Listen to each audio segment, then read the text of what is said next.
to snoop through other people's phones. Yes. Jared, we already knew this. This was written for you. Yeah. You are the master. And I would do it again? You didn't even learn?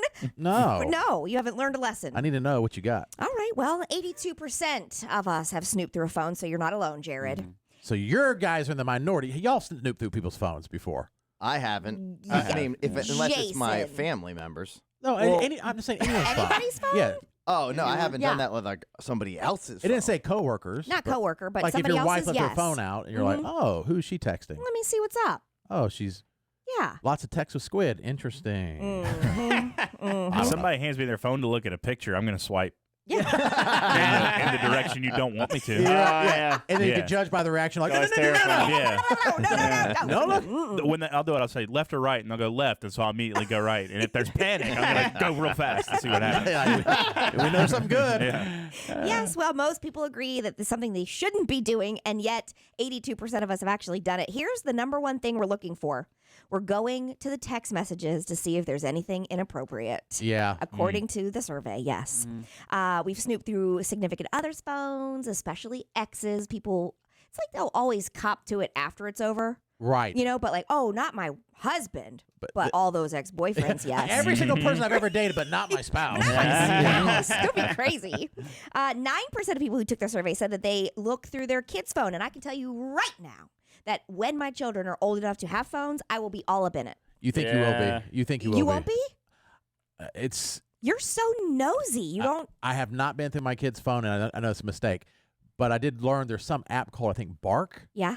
That will scan all their information and send you a report of what they're typing, what they're looking at, and I'm telling them that's what I'm putting on the phone. Yeah. And right away they're like, oh. Bark? So it automatically does this? Yes. Does it work for iPads? I think it alerts any sort of. Jason's going to secretly download it on Carol's Bark. phone. Jason's going to make it a requirement for us at the show. He's going to want to see what we're doing. But I wonder. I think it's called Bark. Can you hide the app so they can't see it? That I don't know. I'm supposed to download it today. Is it free? Probably not. But I've threatened. I mean, no. I should. Katie, you're right. I should be going through their phones. I'm just so nosy. It's not necessarily like, I have to do it. It's I just need to know what they're doing. Right. Well, on my other phone, I had that. It was either an app or it wasn't really a really big app. It was just like a thing that it could do. That every time I would send or receive a text message, it would shoot it to an email. And it would go to Google, and Google would know to put it in a folder, so it wouldn't like keep bothering me. Yeah. So you could if I had access to somebody else's phone, I could set it up real quick that every text message you send goes shooting into a folder. And I could have everything in writing. I don't like that you can do that. Yeah, I really don't. I don't like that. So we should post whenever you're texting me, no. Just know it. Just know it. It's saved forever.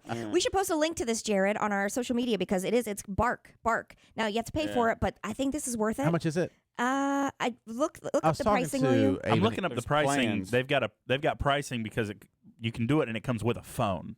But there's other. I'm trying to find now with the app because there's an app, or you can do like the whole phone plan with it. This says with Bark, parents can monitor content, manage screen time, which is a big one. Yeah, shut that thing off. Filter websites, set location alerts, and so much more. And then they have a whole bunch of pricing. They Does have it scan everywhere they're going though? Like I'm saying, you can put whatever site, whatever text message. Yeah. Every text message that's written. Here you go. Bark has two different tiers. There's Bark Junior and Bark Premium. Junior's $5 a month. Premium $14 a month. Not bad. The features for Junior are they both have managed screen time, filter which websites your kids visit, keep up with your kids' location, alerts, and check-ins. If you get the premium, you also get the ability to monitor text, emails, YouTube, and 30 other apps and platforms, and get alerts for issues like cyberbullying, online predators, suicidal ideas, and more. Oh, I think everyone should have it. Absolutely. It's a must-have for every parent. Well, they're probably stealing your info, but it's fine. Yeah. Right. But the it's thing funny is, terrible things to your kids. Jason, you like deals. You save 42% if you buy annually. Hey! Oh, there you go. So Wow. if you buy it annually, the premium package is less than $100 a year. It's just that, I wonder at what point and what age is it like, 18. Is it, you think? Yes. While Kids they're in have your their house? Yes. privacy? Absolutely. What if your kids in high school? I don't know if that's exactly right that you should scan every single text message your 16-year-old son sends. I don't know if if What I'm if your believe that. 16-year-old daughter? Yeah. Well, right now he's 16. No, but what if you have when Everly's 16? When Everly. Would you have the same I don't thought thi- for her? I probably would. I Would think you at want to a know what certain guys age- are sending her? Are you gonna let me finish answering questions? Yes, I I probably want you would. to agree with what I'm trying to get you to say. That's what he I wants to think say. I would want to know. At the same time, I think there's some kind of respect of privacy. Now, listen, I do agree with that there should be, we need to respect and trust that they're doing things the right way. However, technology like this did not exist when we were younger, and we have to adapt as parents. And there are just certain challenges that we face that our parents did not. The same way there were challenges that our parents faced that their parents didn't. Well, like my parents would face, I think mostly Squid's parents faced it a lot. Is like him downloading horrible porn to their home computer. No, but I'm saying like we had a home computer. He's and like, how'd you know? And my mom, before there was any issue, right away had some sort of filter. Like I remember putting in at the time Washington Redskins. I was looking up something with their schedule, and this website came up, but where the cheerleaders would be were blurred out. Oh, wow. I mean, it blocked a lot of anything that had any sort of could be porn blocked. Yeah. Or any sort of like mature website blocked. Just, Wow. you know. I know. It does have sensitivity settings, it says, so you can elect what you want to follow more closely than others. So there might be like select people that you can say, I don't necessarily need alerts on this person's texting, but I do want to monitor their Snapchat or Instagram or whatever. Those are always the worst, though. The closest friends are always the worst. Yeah, right. That's my best friends. We were always the worst influence, but we stuck together, and my parents knew their parents. Right. Sometimes also when you're saying blocking the cheerleaders and you're a kid, it's like, okay, you're almost making it so they want to go after it even more. So you're gonna make them rebellious. I think if you're trying to go to a porn site, you know what I mean? Like, she didn't. She didn't do it yeah. to block. We didn't know that. I said, "Mom, it's like blocking the cheerleaders." She's like, "Oh, I didn't know that. It was supposed to. This was like on an Apple computer that was you couldn't even use properly. Yeah. Like I don't think the keys were even in English. I mean, you know what I'm saying? It's like they were so. It was a Mac, and so it was even hard to use in the first place. But it was some program. It was supposed to block porn, but then ended up blocking other stuff. She wasn't like, "Oh, block cheerleaders." It just ended up doing that. And judging how dark Jared can be now on some of the things he says, that's proving his point. I don't know if it always works. I mean, look at the we had a friend that was a Jehovah's Witness, and she couldn't do anything. Like they didn't even celebrate birthdays. I swear to you, when she turned 18, she went completely nuts right away because it wasn't over a course of spread out time. I know someone who's agnostic, dad's Jewish, mom's Catholic, that when he turned 18 went completely nuts. I went nuts before that. So it's like, you can say it about anybody. Oh, no, I think there are specific statistics that would show that, particularly in that event too. It's not. I don't think it's just a broad anybody. I think there are certain situations and social aspects that develop that certain people can rebel and do certain things that they would have not possibly if it wasn't positioned like or that. they become an adult and they just like, I'm going to do something different. Yeah. You could. I don't know. I just think that there are things that we have to adapt to, and it's upsetting. But kids get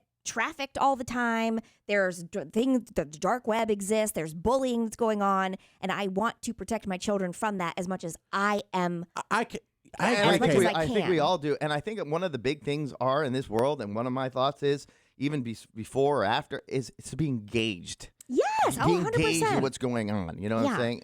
I mean, it doesn't have to be like, in my opinion, you don't have to be like under a microscope every second. But there's a lot of parents who just not picking up on this engaged. hypocrisy? He has cameras that films everything that his family does. And anytime they ask a question or say something, he questions like, it's a court of law. Show the tape, show the film. The greatest floodlights in the history of floodlights. That's true. He got an app that, unbeknownst to us, when we were texting and we're shooting it to some secret folder. I've told you this for the last He's decade. asking if he can hide the app on his wife's phone. So it's like, You he are wants right. privacy. You know that? You bring it up. But for landing. There is a big difference. I don't have cameras in my son's room. Why the one place it should be? That would be different. No, gosh, no. You don't want to see that. Maybe you're like going to the extreme with those other things because you don't have control over Landon. Well, do you know what maybe. I mean? Like I just try to be engaged. That's all. yeah, I get it. Of And I course. do agree with you. I do. I don't think that you could just like sit around and stare at the computer and monitor and be like, oh, I do everything I can, and then you don't talk to your children. No, but everything you can do to protect them. And I do doesn't feel mean as though snooping through their private moments. Right, and I do feel sometimes, and I know this would probably for me if when it's parents are too engaged, or too, I kind of hold back stuff that I would never say or tell and be more secretive, and I don't want that. It's a fine line. It really is. No, I think, yeah. I mean, I tell my kids all the time, we have certain things that we expect or whatever, but please tell me anything. If you make a Anything. mistake, I'm not here to try. I'm here to guide you through life. I'm not here to be punitive and try to find ways to, make your life miserable, but I do need to know what's going on. And so if I have a Bark app that will scan every little thing you do, I can question you every moment of the day. I think it's a Sounds great deal. miserable. I do. I think you do anything to protect your kids while they're kids. And While then, they're yes, there's a kids. certain age where you're like, all right, you can decide what you want to do. Agreed. Yeah, Yes. but protection comes in many forms. I mean, is it protecting your kids to do what you have to do, and then all of a sudden in the long run, it's not as the protection wasn't great because it resulted in something else that happened? I don't know. But you can't even predict. I know people that raised by the same parents, and some of the kids turn out to be doctors and lawyers and teachers and very healthy Sure. members of society, and then other ones are on heroin. So it's like well, no, it's like the same there's gonna parents. They be- did the exact same thing. There's going to be specific examples like that, and you can find that in almost anything. At the same time, there's definitely been studies on nature versus nurture, and they have definitely shown that there's a lot of nurturing influences that take effect. It's almost like a drug, medicine, right? Medicine works for a lot of people, but it also reacts differently in front of with different people too. It's not all the same, Yeah. but in a trend of things, it does.